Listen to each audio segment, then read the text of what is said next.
கிறிஸ்துவுக்குள் பிரியமான அன்பு சகோதர சகோதரிகளை உங்கள் யாவரையும் ஆண்டவரும் அருமை இரட்சகருமாகிய இயேசு கிறிஸ்துவின் இனிய நாமத்தினாலே நான் வாழ்த்தி வரவேற்கிறேன்.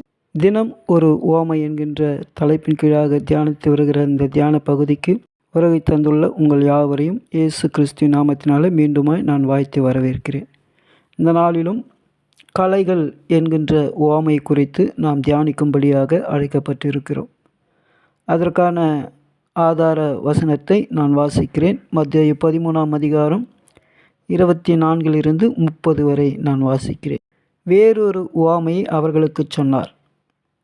பரலோக ராஜ்யம் தன் நிலத்தில் நல்ல விதையை விதைத்த மனுஷனுக்கு ஒப்பாய் இருக்கிறது. மனுஷர் நித்திரை பண்ணுகையில் அவனுடைய சத்துரு வந்து கோதுமைக்குள் களைகளை விதைத்துவிட்டு போனான். பயிரானது வளர்ந்து கதிர்விட்ட போது களைகளும் காணப்பட்டது. வீட்டு எஜமானுடைய வேலைக்காரர் அவரிடத்தில் வந்து, ஆண்டவனே, நீர் உமது நிலத்தின் நல்ல விதையை விதைத்தீர் அல்லவா? பின்னே அதில் களைகள் எப்படி உண்டானது என்றார்கள். அதற்கு அவன், சத்துரு அதை செய்தான் என்றான். அப்பொழுது வேலைக்காரர், நாங்கள் போய் அவைகளை பிடுங்கி போட உமக்கு சித்தமா என்று கேட்டார்கள். அதற்கு அவன், வேண்டாம். களைகளை பிடுங்கும்போது நீங்கள் கோதுமையும் கூட வேரோடு பிடுங்காதபடிக்கு இரண்டையும் அறுப்பு மட்டும் வளரவிடுங்கள். அறுப்பு காலத்தில் நான் அறுக்கிறவர்களை நோக்கி, முதலாவது களைகளை பிடுங்கி அவைகளை சுட்டெரிக்கிறதற்கு கட்டுகளாக கட்டுங்கள், கோதுமையையோ என் களஞ்சியத்தில் சேர்த்து வையுங்கள் என்பேன் என்று சொன்னான் என்றார். கிறிஸ்துக்குள் பிரியமானவர்களே, இந்த உவமையை ஆண்டவர் இஸ்ரவேல் மக்கள் மத்தியிலே சொல்லுகிற பொழுது இந்த ஓமையும் கூட ஆண்டவர் அவர்களுக்கு விளக்காமல் வெறும் ஓமையாகவே இதை சொல்லுகிறார். இந்த ஓமையினுடைய அர்த்தத்தை அறிந்து கொள்ளாதபடி சீஷர்களும் அந்த இடத்தில் இருக்கிறார்கள். இந்த ஓமையெல்லாம் சொல்லி முடித்து ஆண்டவர் ஜனங்களை அனுப்பிவிட்டு வீட்டுக்கு சென்றபொழுது சீஷர்கள் இந்த ஓமை குறித்து ஆண்டவரிடத்திலே விளக்கும்படியாக கேட்கிறார்கள். ஆண்டவர் இந்த கலை குறித்ததான ஓமையை சீஷர்களுக்கு விளக்குகிறதை நாம் பார்க்கலாம். 36ஆம் வசனத்திலிருந்து 44ஆம் வசனம் வரை நான் வாசிக்கிறேன். அப்பொழுது இயேசு ஜனங்களை அனுப்பிவிட்டு வீட்டுக்கு போனார். அவருடைய சீஷர்கள் அவரிடத்தில் வந்து, நிலத்தின் களைகளை பற்றிய உவமையை எங்களுக்கு வெளிப்படுத்த வேண்டும் என்று கேட்டார்கள். அவர் பிரதியுத்தரமாக, நல்ல விதையை விதைக்கிறவன் மனுஷகுமாரன், நிலம் உலகம்.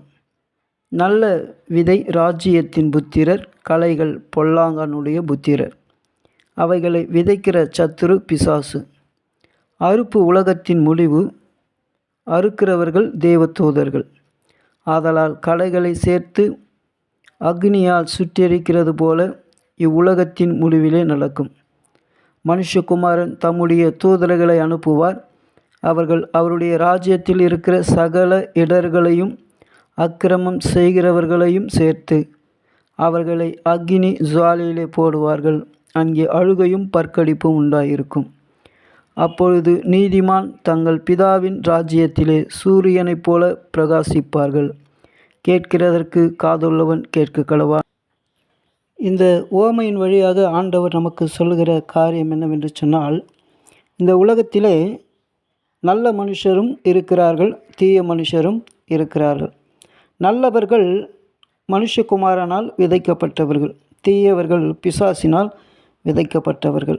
நல்லவர்கள் மனுஷகுமாரனுடைய பேச்சை கேட்டு நடக்கிறார்கள், தீயவர்கள் பிசாசின் பேச்சை கேட்டு நடக்கிறார்கள்.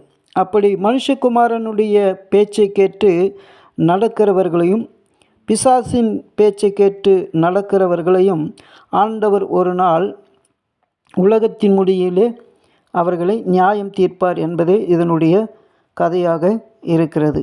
அப்படி உலகத்தின் முடிவிலே ஆண்டவர் தீயவர்களை எரிகிற அக்னி சுவாலையிலே போட்டு அவர்களை சுட்டெரிப்பார் என்று சொல்லப்படுகிறது. நல்லவர்களோ பரலோக ராஜ்யத்தில் சூரியனைப் போல பிரகாசிக்கும்படியாக வைப்பார் என்று சொல்லப்படுகிறது. பிரியமானவர்கள், இந்த கதையை கேட்டுக்கொண்டிருக்கிற நாம் சற்று கொஞ்சம் ஆய்ந்து பார்க்க வேண்டும். நாம் களைகளாக இருக்கிறோமா அல்லது ராஜ்யத்தின் புத்திரராக இருக்கிறோமா என்பதை அறிந்து கொள்ள அழைக்கப்பட்டிருக்கிறோம். இங்கே ஆண்டவர் சொல்லுகிற காரியம் என்னவென்று சொன்னால், நீங்கள் மனுஷகுமாரனுடைய புத்திரராய் இருக்கிறீர்கள் என்று சொன்னால், நீங்கள் நல்லவைகளை செய்து ஆண்டவருக்கு ஏற்ற பிரியமான வழியிலே நீங்கள் நடக்கிற பொழுது, நல்ல கனிகளை கொடுக்கிற பொழுது, ஆண்டவர் உங்களை பரலோக ராஜ்யத்தில் கொண்டு போய் சேர்க்கிறவராய் இருக்கிறார். அப்படி நீங்கள் ஆண்டவருடைய வார்த்தையை கேளாமல், ஆண்டவருடைய வார்த்தைக்கு செவி கொள்ளாமல், பிசாசினுடைய வார்த்தைக்கும் பிசாசினுடைய செய்கைகளுக்கும் பிசாசு தருகிற இந்த உலகத்தின் இன்பங்களுக்கும் நீங்கள் போவீர்கள் என்று சொன்னால், முடிவிலே உங்களை ஆண்டவர் எரிகிற அக்கினி ஜுவாலையிலே போடுவார் என்று சொல்லப்படுகிறது. பிரியமானவர்களே, இந்த ரகசியம் நாம் அறிந்து கொள்ளும்படியாக நமக்கு கொடுக்கப்பட்டிருக்கிறது. நாம் பரலோக ராஜ்யம் எப்படிப்பட்டவர்களை சேர்த்து கொள்ளுகிறது, எப்படிப்பட்டவர்களை தள்ளி விடுகிறது என்பதை இந்த ரகசியம் ஆண்டவர் உங்களுக்கு இன்று வெளிப்படுத்தியிருக்கிறார். நீங்கள் எப்படி இருக்கிறீர்கள்?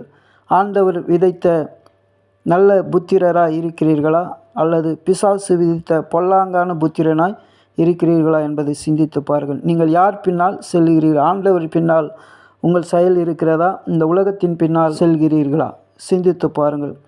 நாம் ஆண்டவர் பின்னால் செல்வோம் என்று சொன்னால், ஆண்டவர் நம்மை பரலோக ராஜ்யத்திலே சேர்க்கிறவராய் இருக்கிறார். ஒருவேளை பிசாசின் பின்னால், இந்த உலகத்தின் இச்சைகளின் பின்னால் நான் செல்வோம் என்று சொன்னால், நம்மை இந்த உலகத்தின் முடிவிலே ஆண்டவர் சுட்டெரிக்கிறவராய் இருக்கிறார். இந்த ரகசியத்தை அறிந்து கொண்ட நீங்கள் தேவனுடைய ராஜ்யத்தை சுதந்திரிக்கும்படியாய், தேவனுக்கு பிரியமாய் வாழ்ந்து பரலோக ராஜ்யத்தை நிரப்பும்படியாய் கர்த்தருக்கு கீழ்ப்படிந்து வாழுங்கள். கர்த்தர் உங்களை ஆசீர்வதிப்பார். ஆமென்.